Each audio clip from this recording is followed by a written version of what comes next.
నటుడు నిర్మాత బండ్ల గణేష్ గురించి తెలుగు ప్రేక్షకులకు ప్రత్యేకంగా చెప్పాల్సిన అవసరం లేదు. తన మనసులోని మాటను ఏమాత్రం భయపడకుండా బయటపెట్టే వ్యక్తుల్లో ఆయన ముందుంటాడు. అందుకే కొంతమంది స్నేహితులను కోల్పోయినా తన ధోరణిని మాత్రం మార్చుకోలేదు. ఒకప్పుడు నిర్మాతగా బిజీగా ఉన్న బండ్ల గణేష్ గత కొంతకాలంగా సైలెంట్ గా ఉంటూ మీడియా ముందు అప్పుడప్పుడు మాత్రమే కనిపించారు. తాజాగా మరోసారి తన వ్యాఖ్యలు పండ్లతో వార్తల్లో నిలిచారు బండ్ల గణేష్. కొంతకాలంగా సినీ రంగానికి దూరంగా బండ్ల గణేష్ మరోసారి నిర్మాతగా రీఎంట్రీ ఇవ్వడానికి ఆయన ప్రణాళికలు సిద్ధం చేస్తున్నట్లు ఫిలిం నగర్ లో టాక్ వినిపిస్తోంది.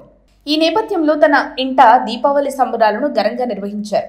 మరోసారి ఇండస్ట్రీ దృష్టిని తన వైపు తిప్పుకున్నారు. దీపావళి వేడుకకు సీనియర్లు జూనియర్లు అన్న తేడా లేకుండా సినీ ప్రముఖులు హాజరయ్యారు. ఈ వేడుకకు మెగాస్టార్ చిరంజీవి ముఖ్య అతిథిగా విచ్చేయడం హైలైట్. చిరంజీవి కారు దిగ్గానే బండ్ల గణేష్ ఆయన కాలు మొక్కి ఆశీర్వాదాలు తీసుకోవడం, చేతి పట్టుకొని లోపలికి తీసుకువెళ్లి ప్రత్యేకంగా కూర్చోబెట్టడం అందరి దృష్టిని ఆకర్షించింది. బండ్ల గణేష్ ఏర్పాటు చేసిన దీపావళి వేడుకలో ఇండస్ట్రీ ప్రముఖులు ఒకే చోట చేరి సందడి చేశారు. ఈ వేడుకలో విక్టరీ వెంకటేష్, శ్రీకాంత్, సిద్ధు జొన్నలగడ్డ, తేజ సజ్జా, మైత్రి మూవీ మేకర్స్ అధినేతలతో పాటు పలువురు సినీ ప్రముఖులు హాజరై ఈ వేడుకను మరింత గ్రాండ్ గా మార్చారు. ఈ పార్టీలో young hero Teja Sajja centre of attraction గా నిలిచాడు. ఆయన రాగానే చాలా మంది మిరాయి సినిమా సక్సెస్ కి శుభాకాంక్షలు తెలిపారు.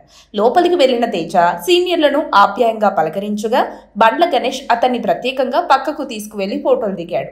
ఈ సందర్భంలో young hero Teja సజ్జాపై Bandla Ganesh shocking comments చేశారు. రాసి పెట్టుకోండి, తేజ భారత సినీ ఇండస్ట్రీలో మరో అల్లు అర్జున్ కాకపోతే నన్ను అడగండి అంటూ ప్రశంసల వర్షం కురిపించాడు.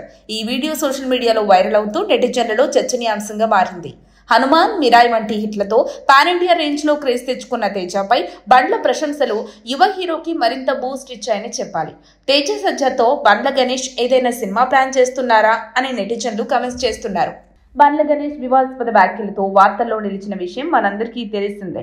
లిటిల్ హార్ట్స్ సక్సెస్ మీట్ లో ఆయన ఇండస్ట్రీ మాఫియా అంటూ చేసిన వ్యాఖ్యలు అల్లు అరవింద్ సహా పలువురిని షాక్ కు గురి చేశాయి. ఆ ఘటన తర్వాత అల్లు ఫ్యామిలీతో ఆయన సంబంధాలు దెబ్బతిన్నాయని టాక్. అందుకే ఈ పార్టీకి అల్లు అరవింద్ ఆహ్వానించబడలేదనే వార్తలు వినిపిస్తున్నాయి. అయితే దీపావళి పార్టీతో బండ్ల గణేష్ మళ్లీ ఇండస్ట్రీలో చురుగ్గా మారడానికి మొదటడుగు వేసినట్టే కనిపిస్తోంది. తన ఫ్రెండ్ సర్కిల్ ను రీకనెక్ట్ చేసుకుంటూ సీనియర్లతో మమేకం అవ్వాలని భావిస్తున్నట్టు తెలుస్తోంది.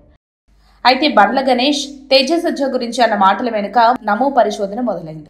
ఎన్నో హిట్ సినిమాలు తీసి పుష్ప 2 సినిమాలతో ఆల్రెడీ పాన్ ఇండియా స్టార్ గా ఎదిగిన స్టైలిస్ట్ అల్లు అర్జున్ తో తేజ సజ్జాను పోల్చడం ముందు తేజ సజ్జాను ఏ స్థాయిలో నిలబెడుతుందో, ఎంతటి స్టార్ గా ఎదుగుతాడో అనే దిశగా మా పరిశోధన ప్రారంభమైంది.